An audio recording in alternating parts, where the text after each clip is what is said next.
Hello, party people. My name is Peter Winters, and you're listening to another episode of Oak Performance Radio. Enjoy the show.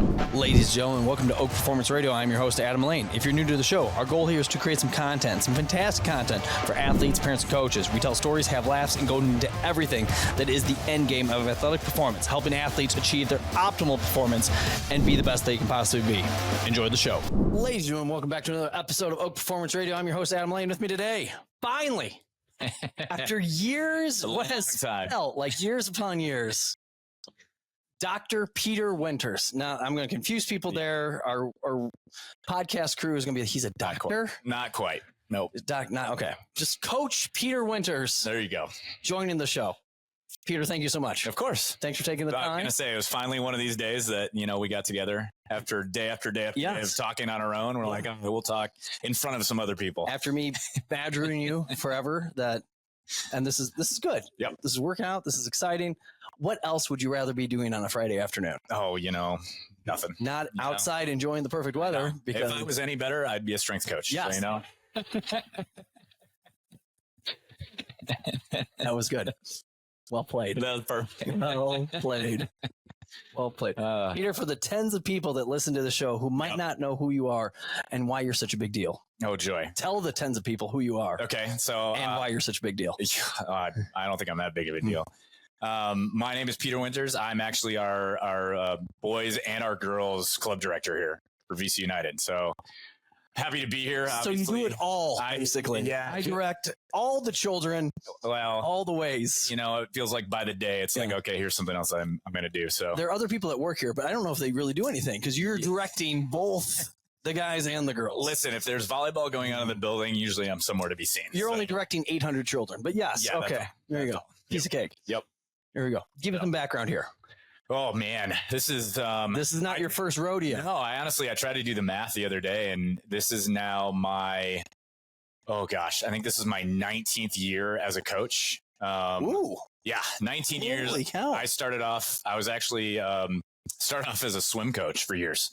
So I spent a good 7 years coaching swimming and going down that road through college. Post high school, post college? Post high school, during college, even after college. Like gotcha.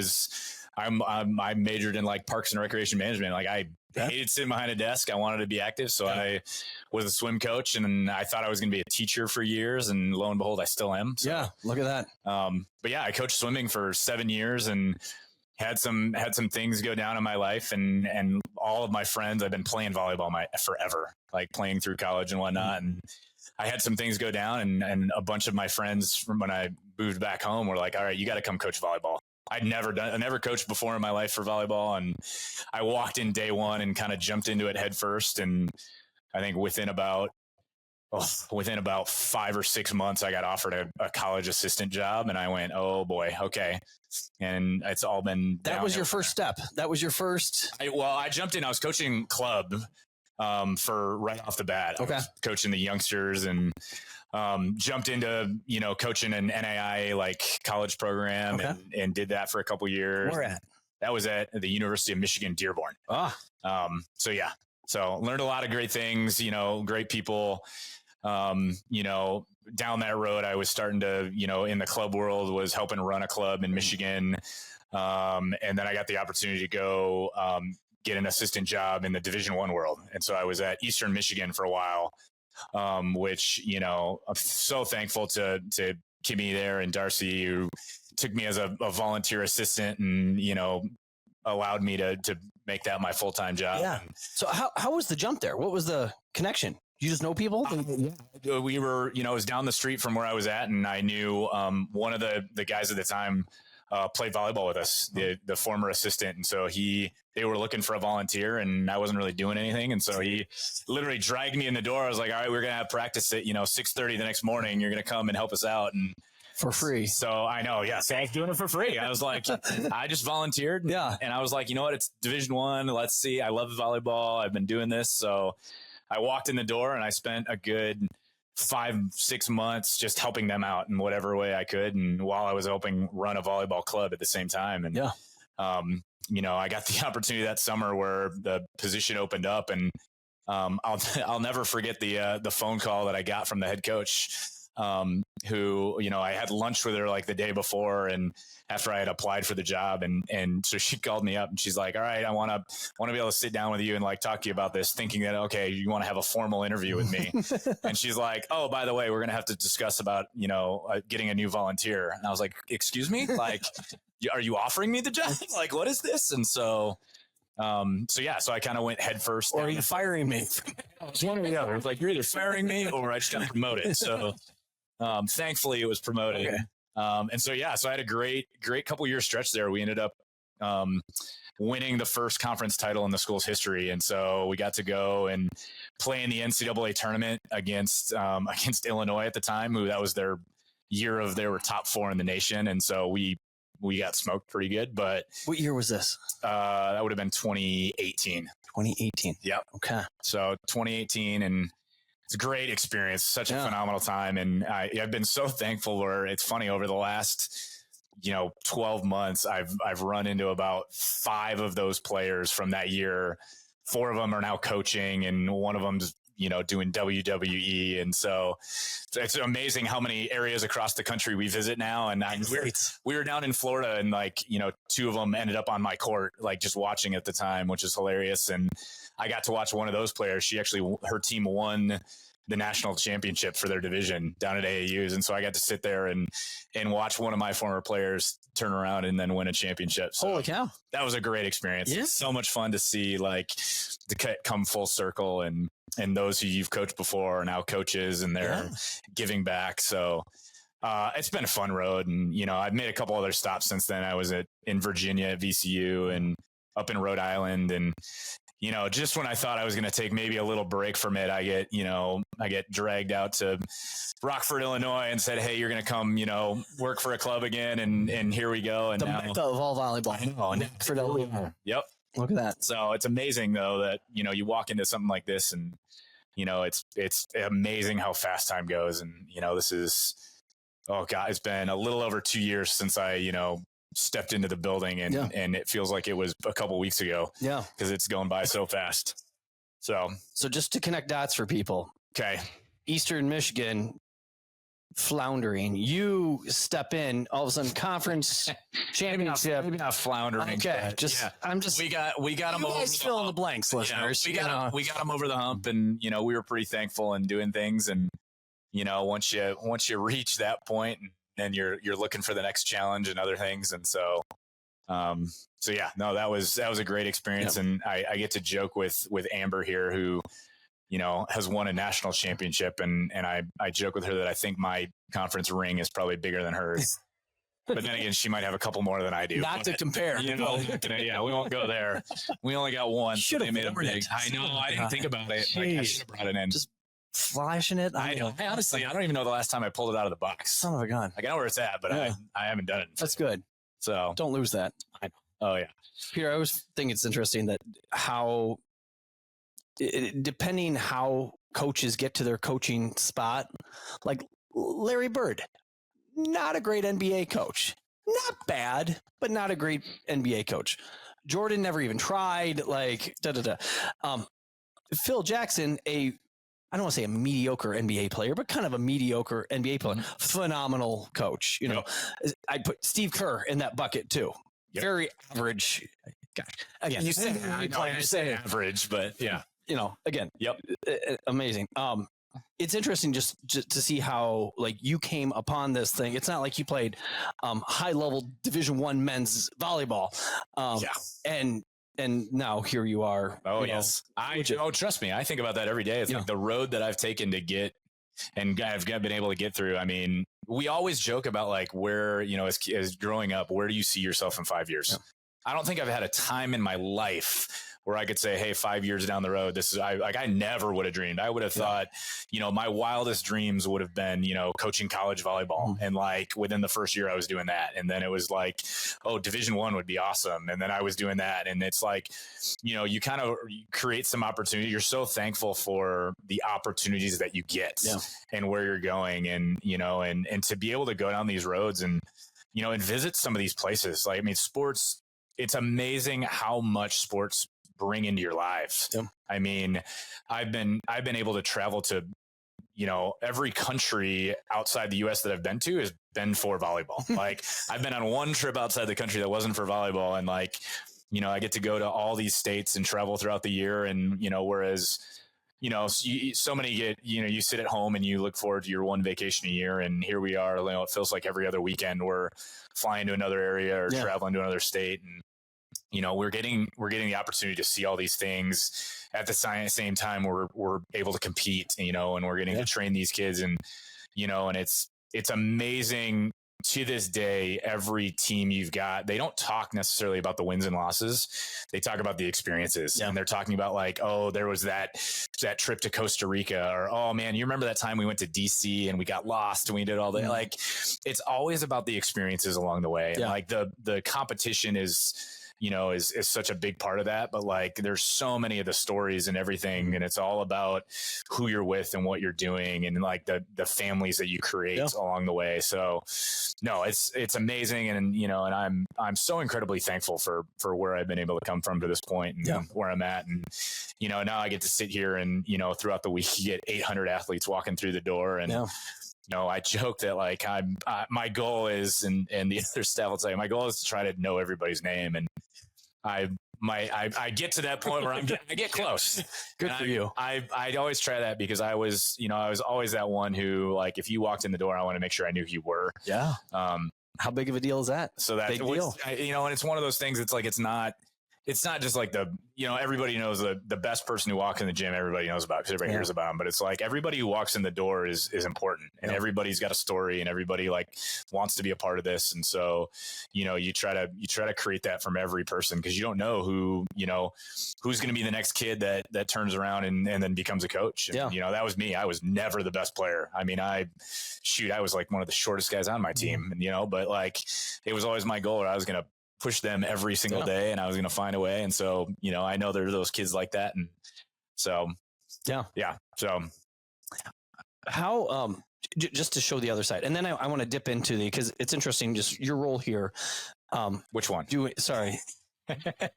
That's right. The one thing you do. Yeah. No, the one hat you wear. The recruiting piece of things, and trying to help, and this is, I want to really apply, because to our baseball athletes and like anybody looking to possibly go on and play at the next level, because you have insight not only on the high school side of things, but then also the college side of things. Yep. And the college side of things is interesting, because there's a lot of switching around in the college world in the way of coaching. Coaches move. Yep. Sometimes it's for pay. Sometimes it's not their choice. Mm-hmm. Yep. I don't think. No, Peter. I think it's interesting how, and I think it just. I think people have this vantage point of the higher you are as a coach, the more knowledgeable you are, the more da da da da. So obviously, Division I coaches are better than D2 coaches, which are better than D3 coaches, which are better than NAIK coaches, which are better than community college coaches, which are better than high school coaches, which are better than club coaches, who are better.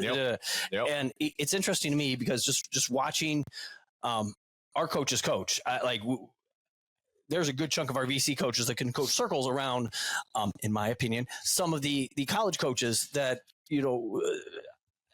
I hear some possibly biased stories from kids, that come back, and like how they're setting things up, or how they're training, how they, and that's the hardest part, is every program and every organization trains a little bit differently. Yeah. So you try to prepare these kids for like, hey, like what we're doing is not the end all be all. Yeah. Like we're going to train you. That's not true. What are you talking about? We're going to train you in the best way we can. And at times it's like, we're going to allow you to be open to try to figure some of this stuff out and be a little creative with what you're doing. Cause it's like the whole purpose is to try to get the same outcome. Yeah. Like you're trying to win the game. You're trying to do this. Everybody does it a little bit differently. Doesn't mean it's wrong. It's right or wrong. Like it's just, there's certain things that are that people feel like are more effective than others because you've got the ability to coach it better than you can coach the other things. Yeah.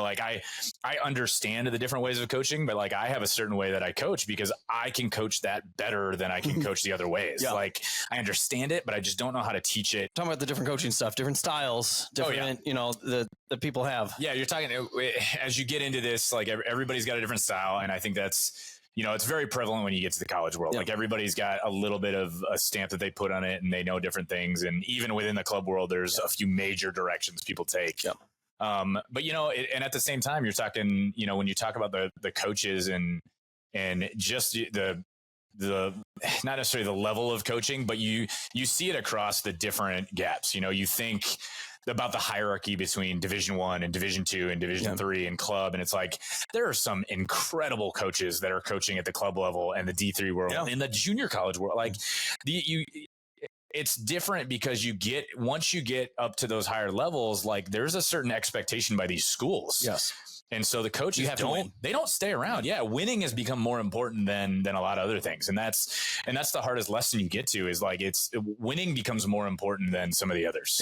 Where you're getting into the other divisions, and some of the most phenomenal coaches are the ones who are like, they want to win, but their first priority is like to grow the athlete and to grow the person, and more mature and whatnot. And so they're going from the ground up and that's why you see these coaches stay there. Like these coaches that are at those other levels, like you don't see them go to Division I because they're good there. They are able to do what they need to do. They're successful doing it. They're not going to a school where it's like, hey, in 3 years, if I'm not winning enough games, I'm going to get fired. Like, no, I'm going to stay here where they support what I'm doing. I'm growing these athletes. I'm making them better. Like, and they're moving on. And I think that's the coolest thing. And honestly, that's when you get into these athletes that are looking for schools at the next level, like being able to find the program that fits you, find the coaches that fit you. It's not about like finding the best, like the program that's winning the most, like find the program that's going to make you the best person 4 years later. Whether that's winning, whether that's, hey, I'm going to get my degree. Hey, I'm going to be a better person. Hey, I'm going to have all these connections. Like there's way more than the like, hey, I'm going to go play for, Wisconsin because they won a national championship. It's like, that's great. But like, are they going to make you a better person? Like, if I go down the street to the community college, like if I leave there in 2 years or 4 years, like, am I going to be better off there than I was trying to go like do something that maybe I'm not ready for? Or maybe they don't mind the rest. All they care about is like who's going to win on Saturday and Sunday. They don't care about the rest. Like it doesn't matter. And it's amazing that within each of those divisions, it's the same thing. Like, you get the coaches that can and can't, and there is no tiered process. You cannot say like, hey, Division II is better than Division III. Like, yes, in some aspects it is, and they're able to do different things, which is why they exist.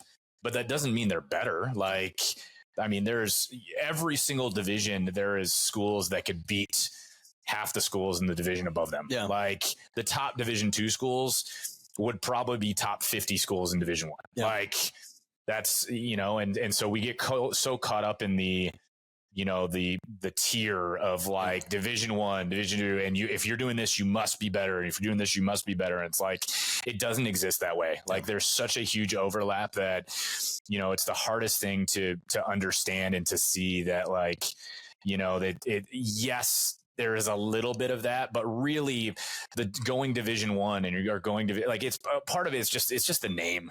Like it doesn't mean that it's better. It honestly doesn't. Like I've seen it. I've been a part of it. Like, there's years where, I would have said like, yep, we're a Division I school, but we're not going to beat those higher end other schools. Like, so, it's how it goes. And I think that's something that it's the hardest message to get across to these kids because they want the title of going Division I. And, while it is such a huge status thing, like at the end of the day, like you're going to get the same, if not better, at a Division II or 2 to 3, like some of these, I have been to a couple Division II schools where like their entire athletic department was brand new. They had a gorgeous basketball facility. Their locker rooms were like probably the best locker rooms I'd seen. And I had never had a team that had that nice of a locker room. Like we won a championship and our locker room wasn't as good as these Division II locker rooms. So it's like the facilities at some of these schools are unbelievable and they're not, you wouldn't expect it. It's not like, the Big Ten ones. It's like, we're talking about like, the PSAC out in Pennsylvania and some of these schools where it's like they invest in their athletics and, you don't want to think about it. So no, it's a big thing. I know we're going down the coaching route and all that, but no, well, I think it's interesting. I mean, just looking at, I just saw Jaden Flynn hit 1,500, sets. There we go. Sorry, words. volleyball words. Sets, she set, and they hit. The dunks. Yeah, Put that the together. alley-oops. That was the alley-oop. The alley-oop. It was the Uber in this metaphor. Just call it alley-oop. No. Peter, it's a long. I like that. Friday afternoon. Yeah, you had 21 alley-oops this weekend. Good job. But she goes down to SFA to a coach who's been there forever.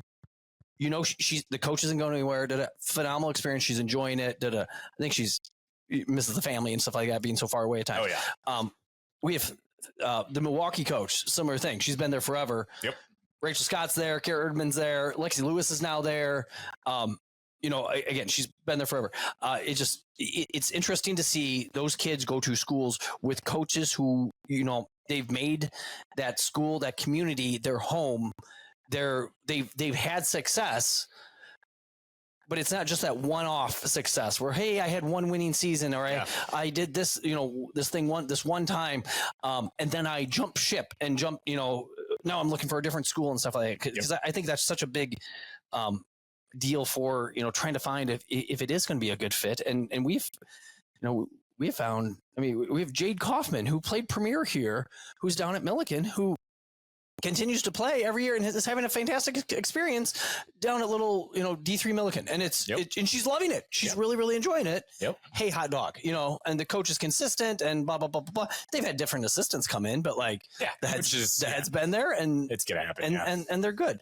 I want to bring it more to the kid stuff. So if I'm a parent listening to this, you know, and my kid's getting maybe excited about college. You know, it's always a sexy thing to talk about. I know. Okay. Are we talking the 13-year-olds? Are we getting up into like the 16? No, I'm talking the second graders. Oh, you know, gosh. who it feels like every year the conversation gets younger and younger, and it's like, wait, like, you know, when you start talking to 13 and 14-year-old, like parents who have 13 and 14-year-olds going, hey, my kid wants to play in college, like what they should be doing. And it's like, how old's your daughter? Oh, she's a seventh grader. She just started eighth grade. Let her have fun. Like, what are you doing? No, you don't need video. You don't need to do that. Like, let's graduate middle school first. Oh my goodness. You know, and it's ironically, we can sit here because we've got Amber in the same building who is legitimately part of the reason for like the rule changes where she committed when she was an eighth grader. Yes. So she and her sister were like two of the youngest people ever to commit in volleyball. And here we are a few years later where they're like, yeah, we're going to move this rule back. And so we like teasing her a whole lot for that. Yeah, where, that's a great, I can't imagine committing to like, I guess it makes sense. They're Nebraska kids going to Nebraska, like, you know, but you're still like, I mean, that's a whole lot more understandable when it's like your hometown and whatnot. But like when you haven't even stepped foot in high school yet. Like, you don't need to yes, I understand. What are you doing 5 years from now? But like, you know, let's talk about that when you get to junior year, not necessarily the, you know, early on. So, So you talked about earlier in the way of, in not just like picking a school because it's a D1 school and you know, a school that's going to, you know, make you better as a person and that whole holistic, you know, deal. And if it's me, I'm obviously biased towards the strength conditioning stuff. They have a crappy strength conditioning program. I was like, what are you doing? Like I said, kids are going to get hurt. So, I mean, that piece with, you know, an educated coach with a supportive coach, you know, somebody there's that's long-term, ideally somebody that's going to be there for me all 4 years. Weird things happen. You can't make promises, but you know, blah, blah, blah. If I'm this, say, high school-ish kid starting out and getting down that path, I'm starting to get and I want to play and I want to be the best that I can be. I'm not saying everyone's going to go to, you know, Louisville or Florida or, you know, fill in the blank, Texas, etc. But like, I want to be the best that I can be, you know, with the God-given ability that I've been given. And I want to maximize this. If from the college coach side, what am I looking for? You as a player. Yes. Okay. So you're the coach. I'm the player. Okay. You're watching me. So if you go down the route of the player, when we start talking about like, how are you starting this process and how are you looking for this? Like it's really easy where the first thing you've got to figure out is you've got to figure out what you want. Like, you can't sit there and be like, hey, I'm going to go play whatever the school is that comes and finds me. Like, what is important to you? Like, and we talk about like, hey, list out a couple things. What, from a volleyball side of things, what are the top 3 most important things to you? You want your team to feel like family. Like, you want to be close to home. Like, you want a winning program. You want to be a starter your first year. Like, if that's not an important thing, like, you got to know what the important things are to you before you start that process. Yeah. And then you've got to do that same exact thing from a school point. What is the school? Do they have your major? Like, are they close to home? They're studying. They're studying in college. Like, studying. Totally forgot all this. Like, are they going to help you get, like, once your 4 years are up, are they going to help you down the road? Like, are you going to a place that doesn't have your major? They're not going there. Maybe they don't have the connections. Like, if you are nursing, are they connected to like the hospital? Like, it's in town. Like, if they're a business school, like, do they have a business program where they're helping connect? Like, you've got to look at it from 2 sides. You have to look at it from the volleyball side. And my favorite question to ask these athletes is like, do you love the school if you took volleyball away? Yeah. Like, if you got injured today, you weren't allowed to step foot in the gym, you didn't have volleyball, that coach left, they decided they didn't want you, are you still going to be okay there? Yeah. Because if your answer is no, then you're only 50% in. Yeah. Like, it's not a full.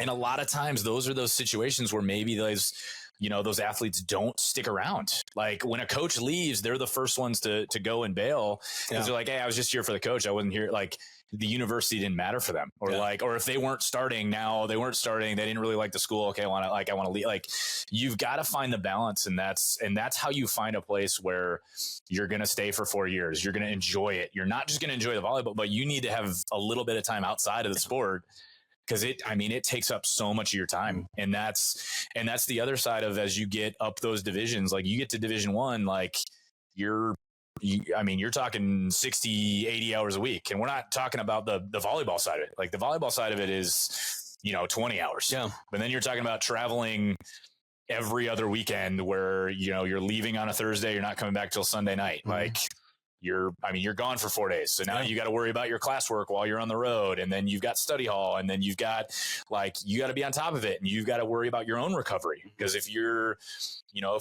like, it's not about whether you get injured, it's about keeping yourself from getting injured. Yeah. So it's like the time that you invest as you get up to, the higher Division I, like, that time that you have to put in gets more. Yeah. And if you're not willing to put in that time, then you got to start looking at the other one. Yeah.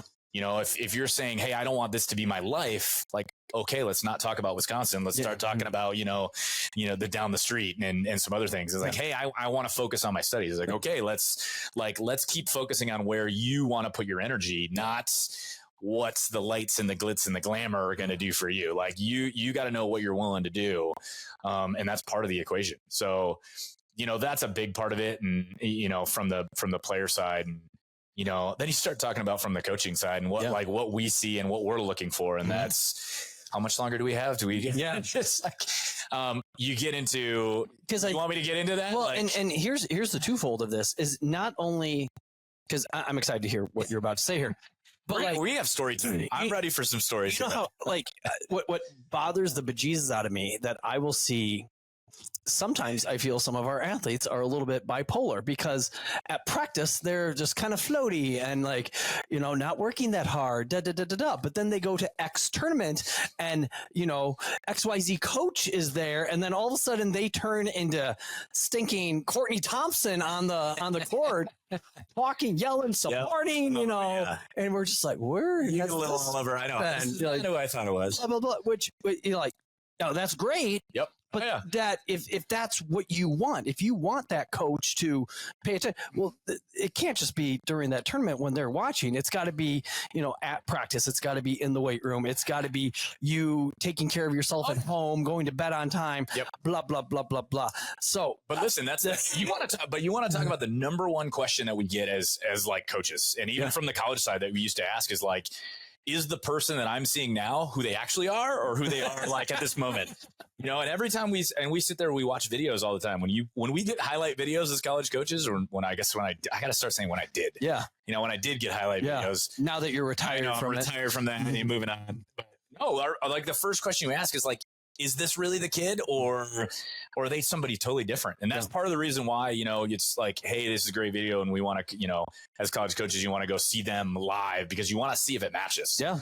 And then if we feel like, okay, now it's starting to match on the court during these games, then we're starting to we're having conversations with these club coaches going like, hey, like, what is she like? Is this who she is? Is she a good trainer? Like, is this how she's going to act every Thursday night when the lights come on? Or are we going to get this, 24 hours a day? Like, is this a kid who's going to help build our culture? Is this a kid who's just going to show up on game day and do it all? So those are legitimate questions that as college coaches we asked and we get asked as club coaches. And so, sometimes those are the hardest ones to answer because it's the age old question of what are you doing when the lights are off? Yeah. Like, and the lights are on. And you representing VC United and whatnot, like have to be very honest with these college coaches because if you hoodwink them into getting an athlete that doesn't pan out, why would they come back to this in which to get the next kid? And at the same time, it's like we also want what's best for the kid. Like, yes, we want to help these college. We want to be honest with all these college coaches, and we want to help the kid. Like,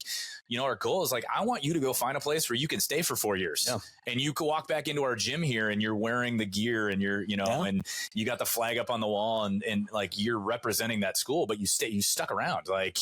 And it's becoming harder and harder to do that at this day and age. Yeah. And it's, now that you've got the transfer portal and now you're getting into unlimited transfers, it's like, it's the second something isn't going perfectly. It's okay. I'm going to jump ship. I'm going to go find something better. Yeah. Like the grass is greener over here. I'm going to go check it out. And I'll tell you what, I think most of the people I hear doing that, like it doesn't work out that way. No. Like the grass is rarely ever greener and, and you're trading something that's okay for something, that's different. And, and the transfer portal, like it's interesting. It started off with like the absolute best intentions where it was an easy way to get these kids who are in bad situations into something easier. And like, and a lot of it was starting to get into the mental health and all that. And like, hey, I'm really like, I'm in a bad situation.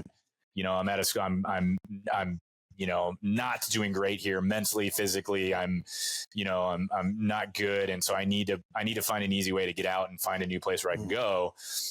And now it seems to just be this free for all where now it's, it's the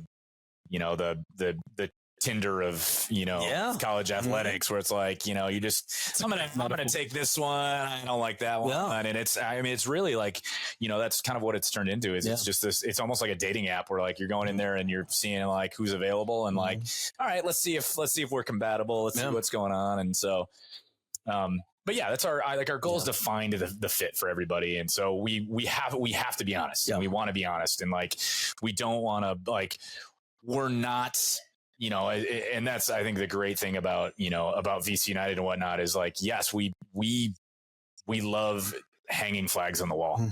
I laugh because I go back into the office and we've got boxes and boxes of plaques and trophies and we don't even put them out. Like the only thing we put out for everybody to see is the flags of all the colleges everybody goes to. Cause that's what we're most proud of. Like, we want the next step. We don't want, the satisfaction of the win today. We want the win 4 years from now, like you going down. And so I think that was one of the big things that drew me here was just, how much that was the emphasis. And so, we have these honest conversations with college coaches and we don't lie to them. Like, and I tell you what, as an athlete, don't ask me to lie to a coach. Yeah.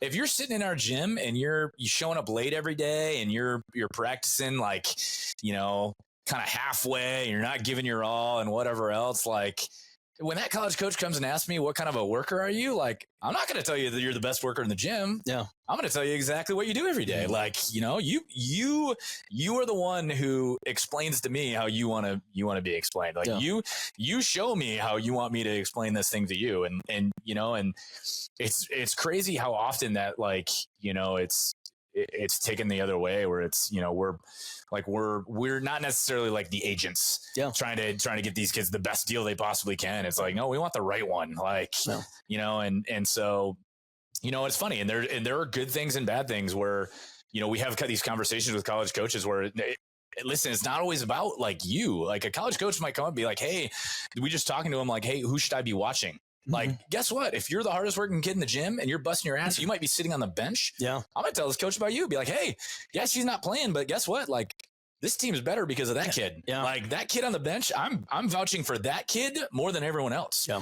Because that kid's going to walk into your gym on day one as a freshman probably not start, but guess what? She's going to bust her butt to make sure every one of those other players gets better. And like instantly your gym's going to get better. And so like, those are the players that we like, it's not about your play. It's about who you are. Yeah. And those are the ones that like, that we're the one, like we're actually selling though, because it's like, hey, you're selling yourself. Yeah. Like, I don't need your play to vouch for you. Like your attitude, your mentality every single day is what's going to get you to a certain place. And we do that as college coaches too. I think that's the hardest part of as a college coach, when you have an athlete that's like that, who is, all out all the time, constantly going. And it's like that in the gym at competition, like the way they act every day, even if you're not the right fit for my program, and I can't tell you the amount of times I have had to say no to these athletes. Like, the amount of emails you get a day, and like we get to say yes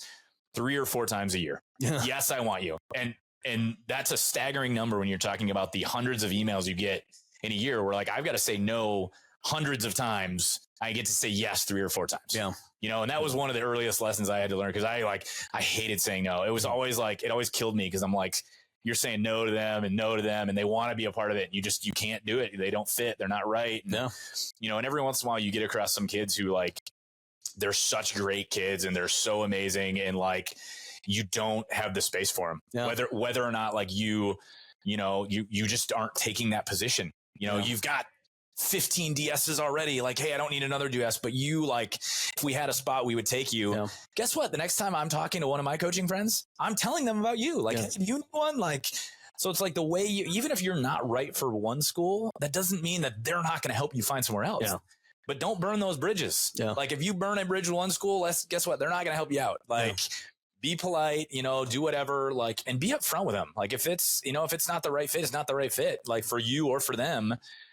But the amount of times I've seen it a year or 2 down the road where now somebody's transferring and they're going back to that first school they talked to, who like they said no to that school, or that school said no to them, and now they're a part of it. And now they're like, I mean, I just saw an athlete the other day who's now a starting libero for a school, like, that said no. And so it's like, it comes full circle. So you never really know what's going to happen, but no, it goes, I mean, we go all over the place. Yeah. We can go all over the place with it. I think it's interesting. I think we got to start talking about parents here eventually. Let's dive into that. Well, it's interesting because I feel like I have a very interesting seeing these kids doing the hard work, doing the lifting piece, which is not fun. You guys go out there and they come with positive attitudes because you get to play a game. And how do you guys want to warm up? You want to play Queens? Yeah, let's play Queens. And I'm like, okay, dead bugs. We're get down. Dead bugs. Ready? I don't care. And I'm this awful dictator. I think we should switch it up where we should bring the medicine balls out and we'll play volleyball with the medicine balls, and then you do all your lifting with volleyballs. Yes. I think that would lighten the mood. Throw them around right there. Maybe just play some dodgeball with ball. There you go. Yeah, but it's interesting. Like the kids that bust their butt out here, and it's funny. It's a range. Like it is. Like obviously our top end kids typically, work extremely hard, especially because they're driven. They have goals. But I am pleasantly surprised often within how that trickles throughout the entire everybody. I'm going to say all the kids that we have, not just volleyball kids, but all sports, where these kids, like there might be a kid who they are starting JV and they want to be starting varsity. And so they're trying to bust their butt that way to get in, or, hey, they're, kids that they didn't make elite and they're premier, but they're busting their butt because they want to be elite next year. And that thing. So I just stepped on your cord, didn't I? Just pulled your head down. But it's crazy how you go down that road when you start talking about the kids that don't make it. And it's like, honestly, like if you don't make one of those, like I'm still I'm paying attention to you. Yeah. Because I listen, I'm not necessarily paying attention to it's the ones that barely make it in or the ones that don't make it. Yeah. That's going to set you apart. Like, and I've seen more success out of the ones that don't make it, because now they're either working even harder or they're now giving up. Yeah. Like there is no in between. It's like, I'm either all in or I'm all out. Yeah. And those are the kids who start to grow even faster. Yeah. It's the ones that get in where they don't feel like they have to keep going. And you're just kind of coasting through because you never listen, adversity nowadays is such a powerful thing. And it's like, Wait, what's that? My God. What is adversity? What is this? You've got to fail. Like, you've got to fail. And it's like, listen, it's not about you like, it's not about the fact that you failed. It's what you're going to do after that. Like, goodness great. What's the quote? Like, it's not about the fact that you fall. It's about how many times you stand back. Yeah. Mm-hmm. Like, just keep, like, you got to keep going. Like, I mean, listen, those are the kids who, like, you want to keep fighting for and you want to keep helping, are the ones that, like, yes, you didn't make, I mean, I'm trying to think of a couple of kids here that, that I can think of, which I don't like naming names, but we get into, like, the ones that, like, try out for elite every year and they're right on that edge and they don't make it, and they try out again and they don't make it. And it's like, those are the ones that I'm still rooting for you. Like, I have nothing against, like, I'm rooting for you. I'm in here, and, and when you're in the gym, I'm paying attention and I'm trying to help you out and I'm doing what I can. And because I know that you want it and you're still working, like, you haven't given up, you keep going. And at some point, like, the only way you're not going to do it is when you give up. Yeah. Like, if you keep pushing, you're going to find a way. And there's, you start talking about, like, the fact that you've got to play at the highest level to make it to college. It's like, no, you don't. Yeah. You just got to want it. No. And you've got to keep pushing and you got to be willing to put in the work and you'll get there. Like, there'll be a spot. But, like, the only reason why you're not going to get there is if you decide you're not going to get there. Yeah. Like, so Peter, we have we talked about the what college coaches are looking for, and they're looking for that kid. Yep. Not just Thursday night special, but they're looking for, hey, do they bring this attitude? Yeah.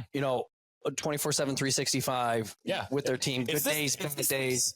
I'm going to spend 90% of my energy on, or is this the kid that's going to give everybody 90% of it? Yeah. Like, exactly. Yeah. So you talked about the kids. Then, hey, you need to find the school of, that not only do you love the coach, you love the team, you love but you love the school. So if volleyball were to disappear, you could still finish up there and really, really enjoy it. Let's talk the third element here is the parent. Okay. Cool. Trying to help and support their child in this process, because it's a big deal. Yep. And it's emotional, and you want to talk, I was going to say, like, it's one of the hardest roles, honestly, to be in, because it's one that you want to, like, you want to have so much influence in as a parent, and you want to help them and you want to do what you can. And honestly, there's so many ways where it's like, you've got to take a step back. When it comes to, like, the emails, like, your kid needs to write the email, your kid's got to have the phone call, like that is probably the hardest part of this process, is, like, let your kid. They're calling, Peter. Talk to them.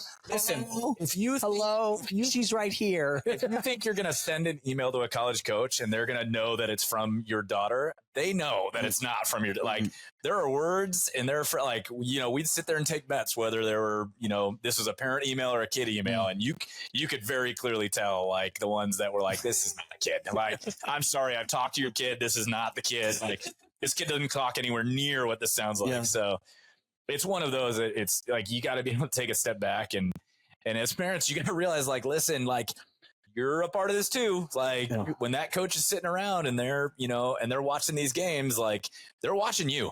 Yeah. Like, oh my good. I can't tell you, like, the amount of story. I love story. I'll tell you a story.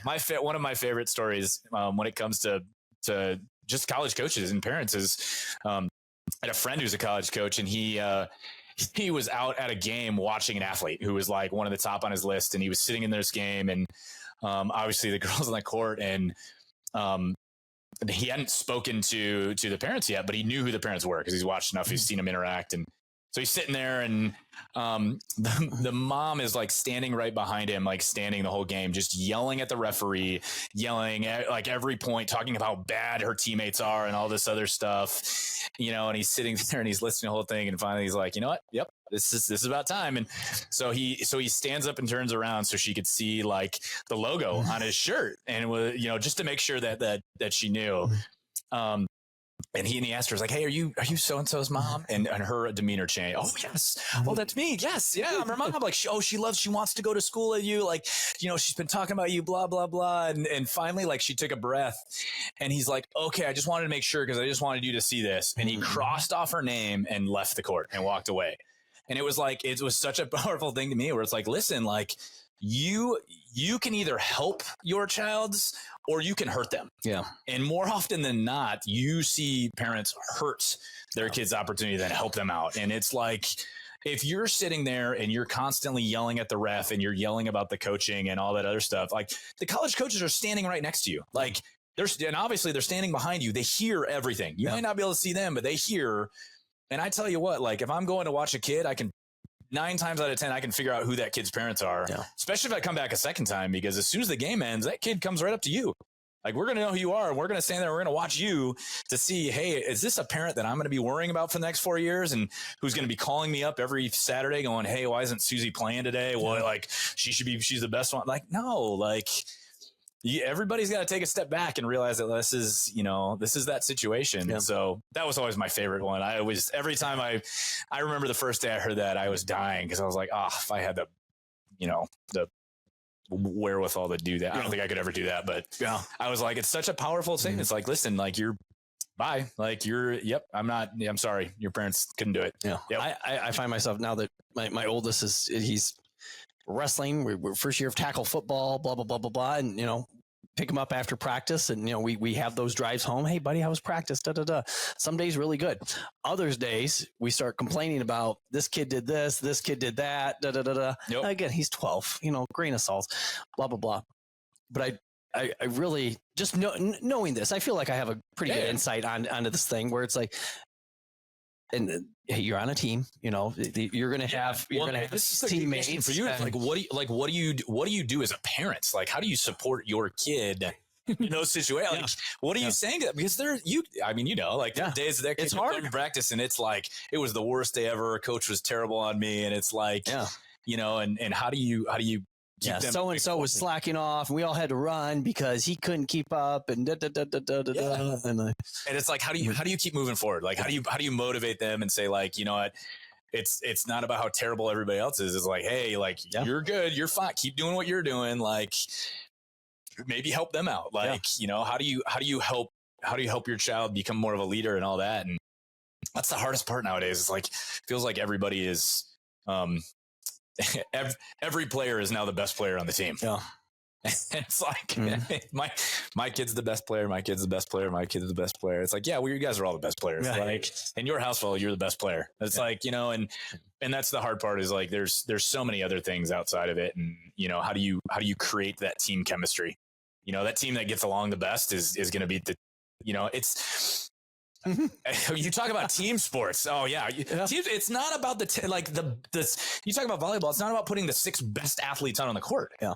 Like, that's great. Like, you look at the All-Star game. The All-Star game is awful. Yeah. Because it's like, you got the 6 best players on the court. They don't know how to work together. Yeah. Like, you get a team that's not as good that all works together really well. Like, man, they're gonna beat some people that they're not supposed to. Like, so it's like, your kid might be the best player, but guess what? If they don't form the best team, your kid might be sitting on the bench. Yeah. Like, it doesn't matter about whether your kid's the best player is not going to help the team win. Yeah.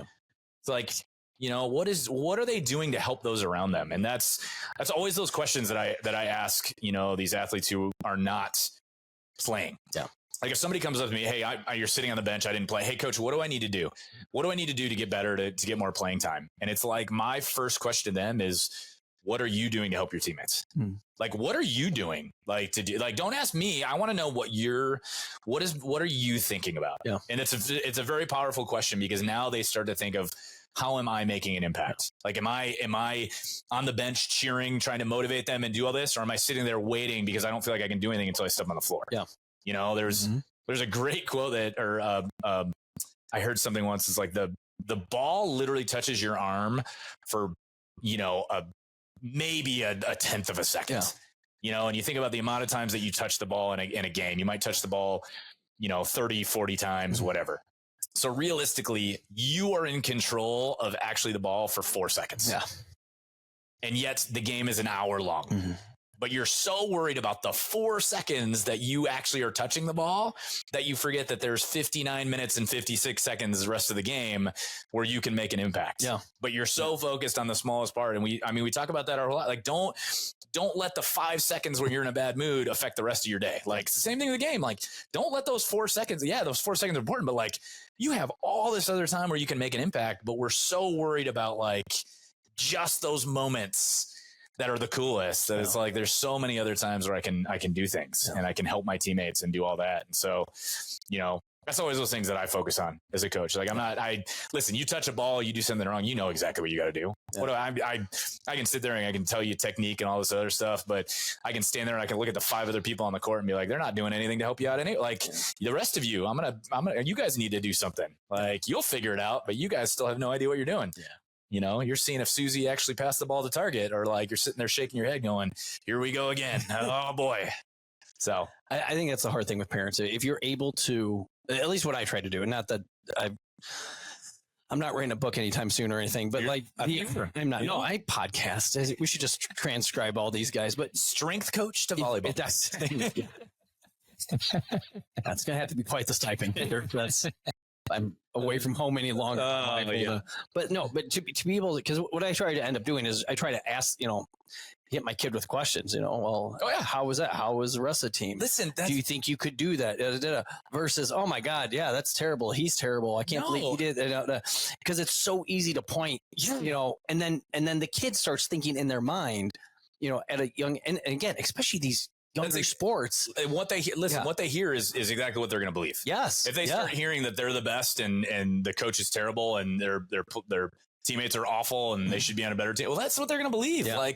Which is great. And guess what? It's not going to help them out, and it's not going to help the team out. Yeah. So it's like, we're either trying to help bring these teams together and build them up, or all we're doing is just pulling things apart and making it harder, and sometimes maybe someday I'll say as parents. I can't say as parents because I'm, You had a dog. But yeah, I do have a dog. Callie is very well behaved. Yeah. You want to talk about somebody who gives their all the time? Mm-hmm. That dog doesn't stop moving. Yeah. That's how she's wired up. I know. That's how she's wired. So, no, you start talking about, what you're hearing on the way home. And it's like, I think there's something so powerful with asking questions. It's not about giving answers. It's about asking questions, because then you start to get these athletes to start critically thinking about the reasons why they're feeling certain ways. Yeah.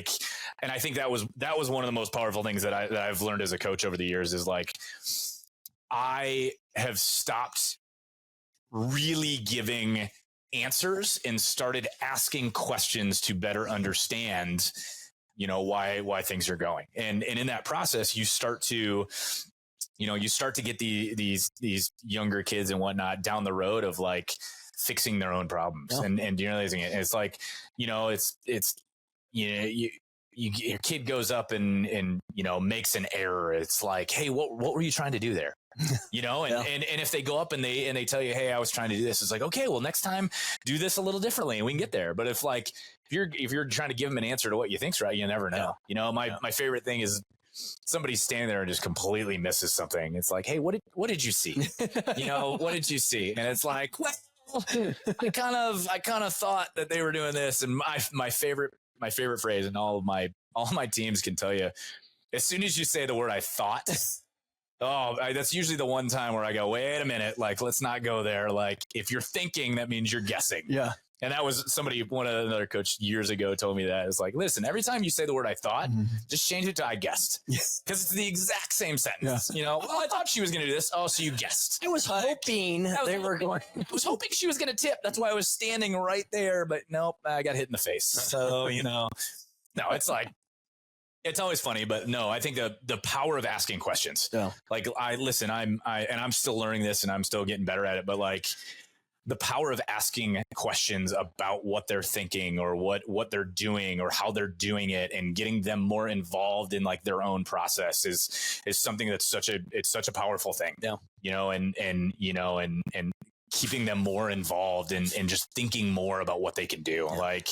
Yeah. I think that's the easiest thing versus giving opinions. Yeah. I think we get caught up in giving our own opinions on what we think that our opinions now turn into their opinions, which we don't want. We want these athletes to have their own opinions. Yeah. We want them to think for themselves. We want them to do all that because that's how they're going to grow. And so helping them along that path, I think is a great way to do that. Yeah. Through it all. Yeah. Peter, what have we missed? Oh man. What do you wish I would have asked me? There's 100. We could do this all day long. Yeah, man. We could do this all day long. We should have a part 2 is what you're telling me. Okay. That's what I heard. Okay. Part 2. Mm-hmm. I mean, there's so many, you can go to so many roads with this and you start talking about, the process and what to do and where to start and how you're doing this. And like realistically, you've got to do this for the right reason. You got to do it because you love it. You got to be motivated, but you can't be afraid to fail, and if you're failing, you've got to keep pushing through that. I think this day and age you're talking about the changing, like what we've seen as coaches over the years. And oh my goodness, now I can go back, 18, 19 years, but just in the years, since we've got cell phones and whatnot, it's like this day and age, everybody wants things quicker, faster, easier. Everything. Like if it doesn't happen in the first 3 balls, it's like, okay, I'm done. I can't do it. It's like the idea of like, okay, we've got to have some long-term process through this, and we've got to be able to fail, and we've got to be able to keep pushing through it until we succeed. Yeah. And it's, if you're trying one thing, you've got to keep trying, and you've got to keep trying, and you've got to keep trying, and you can't give up instantly. Yeah. And that's the hardest thing through the whole process, whether it's, trying to make a team, whether it's trying to learn how to jump serve, whether it's in the recruiting process, trying to find a school. It's like, listen, you want things to happen fast. That doesn't mean they are. Yeah. Every process is different. Somebody might get it instantly. Somebody might, take a few months to get it and whatnot. And so, being able to get down that road and go and, do it all, that's always the deal with it all. Yeah. Man, I'm trying to think of some other good stories we can add to this. I think it's interesting. The kids that we've had, I'm just thinking that have committed early already, like this junior class that just, whatever, it opened up back in June 15th. Yep. There we go. June 15th.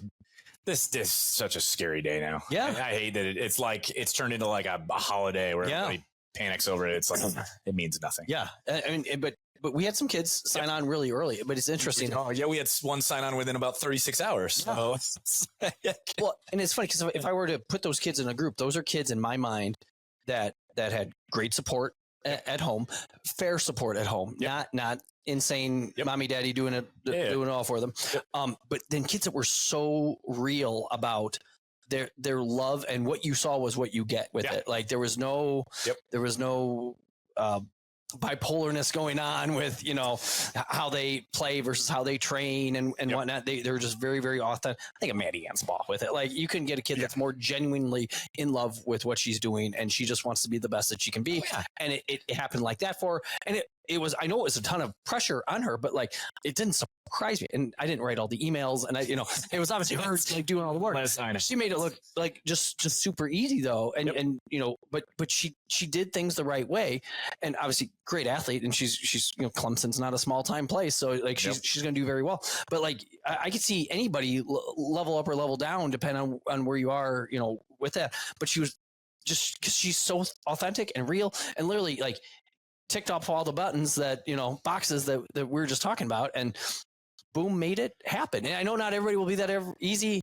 Everybody's got their own little journey, but like, well, listen, and some of the ones and some of the other ones are the kids who take longer. Yeah. That whole problem. I mean, you're talking about the kids on June 15th. I mean, you can start talking about the kids that are May their senior year that are still like going off to college and doing all that. And there's every year. I mean, shoot, I got an email a month ago about a school looking for players for this fall, like who are still looking for players. Yeah. So it's like everybody's process is different. And so, obviously the June 15th is one of those where it's kind of the process starts, but it's not 100-yard dash. Like it's not about who gets it done first. And it's always crazy to see like, okay, who are the first 5 commits in the country to Florida, Nebraska, Texas, whatever. Like they knew where they were going a year ago. Like it's nothing new. And it's all about the like figuring it out. And like, you've got to take some time to do it. And, and some people take some time beforehand, and they, they learn and they do it all. And, they're the ones that do it early. And, and there's some that take a lot longer, and sometimes you see a couple of things. Some of the ones that take it longer, it's not because they're not good enough or they're not looking at the right things. Some of the processes, like for some of these schools, aren't until your senior year. Yeah. Like, you know, you get some of these JUCOs and D3s and whatnot. Like they're thinking about this year. They're not thinking about 2 years down the road. You know, it's not like the Division I coaches that are standing on the 14-year-olds courts going like, hey, I got to keep an eye on this kid. Yeah. She's already 6'2". Let's make sure we know what she's like. No, they're figuring it out the last second. You got these rosters change so fast where as soon as the school year ends, one kid might, you know, decide to transfer and now they're looking for another. So things change over the course of the whole time.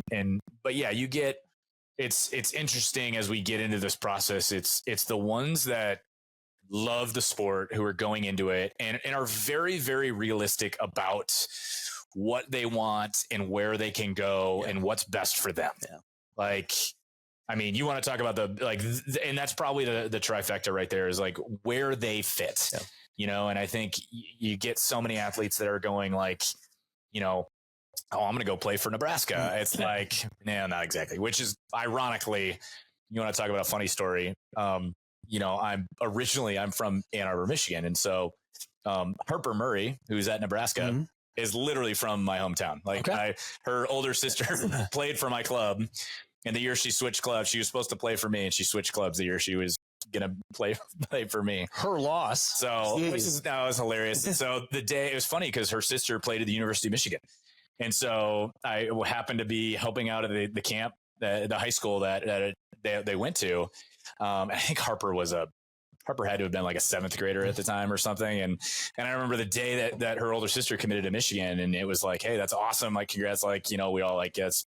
Yeah, that's right for you. And we're looking at Harper going like, hey, Harper, where are you going to go? She's like, I'm going to hold out for Minnesota or Stanford or whatnot. And we kind of looked at her, we're like, okay. Like, you know, it was one of those 7th grader. You're like, hey, like, yeah, you got to have goals. And over the years, we're like, oh, shoot, she wasn't kidding. Like, she got there. So, you know, but you're talking about kids who like live in the gym. You know, the kids who spend, you know, you got practice 3 days a week. Well, another 3 days a week, you're getting reps anyway. Like, you know, you're doing more than anyone else is. You're more focused than anyone else is. You're working harder than everyone else is. Like, you're trying to make those around you better than anyone. Like, there was no stopping them. Yeah. So, no, it was always fun. I remember that conversation. And we're like, all right, well, maybe. And that's the one where you're like, okay, maybe you could do that. Yeah. Like, nowadays, it's like, you're not. I'm sorry, you're not going to play for Wisconsin. Yeah. Like, you're a 5'2" setter. You're not going to go play. They're looking for a 6'8" setter to go set their 6'9" right side. Yeah. Like, gosh. No, this is, Peter, this was fun. That's awesome. Yeah. But I seriously, I would like to do a round 2 because I think we can dig deeper into this because I do think that first of all, there's no education on this. I don't know. Maybe you can YouTube this, how parents should act to help recruit their kid. Listen, you want to talk about what you can hear and what you're going to listen to. Yeah. Like, I think there's plenty of people who will say like, you know, what's going on. And, you know, when we try to give warnings all the time, and I think it's amazing how big of an influence that parents are having in this process. Yeah. And it's, you got to understand that. And it's your kid's process. You've got to stay out of the way. You got to support them, but you've got to allow them to do things. Like, you're not going to be waking them up in the morning in college. Like, if they can't do it for themselves, like, they're going to struggle. Yeah. So like, allow them to go through it and allow them to fail and like help them through that. Don't hold their hand through it. Like, just help them get through the failures because that's what's going to make them better as they go. I almost think you wish failure upon them so they're able to hit those road bumps and can come back from them. Absolutely. Because if it's smooth sailing and then they hit college, whoa. No, not everybody passes. I thought everybody curved the test. That's what I'm used to. Talk about winning. Like, I don't want to go undefeated. Like, I want to lose so that way you can. I'm not about winning the first game of the year. I want to win the last game of the year. Let's play some tough teams. Let's up the count. You know, let's not just play in the blue bracket. I want to talk about another aspect. Like, hey, I don't want to play on the best team. I want to play against the best team. Yeah. Like, I think we get so wrapped up into like, oh, I'm going to go play. Like, I'm going to play on the ones team. It's like, no, I want to be the twos team. Yeah. Like, I want to sit on the other side of that because that's how you're getting better. Yeah. Like, you're getting better because they're playing you. Like, you know, that's what I love about our gym is like, we're battling every day. Yeah. It's like, I want to be on the other side of the net from that kid. I want to make their life miserable because that's what's going to make me better. Yeah. You know, Peter, We're going. See, now we need it. Okay. Mm-hmm. We're going. Listeners, hold your breath. We're getting there. For round 2. We're slowly. Well, once we get into season here, we're starting to get into boys season. We're getting into girls season. We didn't even talk about the boys. Gosh. We'll get into the boys. Okay. We'll get into the boys. Son of a gun. Okay. Peter, VC parents are listening to this. All 3 of them. Okay, all 3 of them. I think we're up to like 7. I think we're working our way. That's right. We're working. They get plenty of emails from you, but is it Peter.Winners? Peter Winner P Winners at VCUnited.com? I think it's P Winner. It's really ironic. I don't even know if that's .com. It's .club, isn't it? It's .club. Yeah, it's P Winters at VCUnited.club. That sounds right. It's terrible. It's like I don't even know my own phone number. Like I literally have a note at my desk just to remind me what my number is. There we go. Peter gets in a terrible car accident. But listen, I'm trying to know everybody's name, and I can't remember my own phone number, my own email. But I've got my priorities right. That's my goal, you know? See, that's why I can't remember everybody's name, because I remember that in 1987, Andre Dawson for the Chicago Cubs had 137 RBIs with 49 home runs, and I don't have hard drive space for everybody. It's always the most random stuff, and you're like, what did I eat this morning? Like, I can't. It's because he's MVP that year, and now it's not a room. Listeners, sorry about the technical difficulties. We have it figured out now. Obviously, we absolutely nailed it. Peter, thank you for your time. Of course. Thank you, Adam. Listeners, thank you. Oh, we nailed it. And we'll do it again. Oh, yeah. Listeners, we'll catch you on the next one.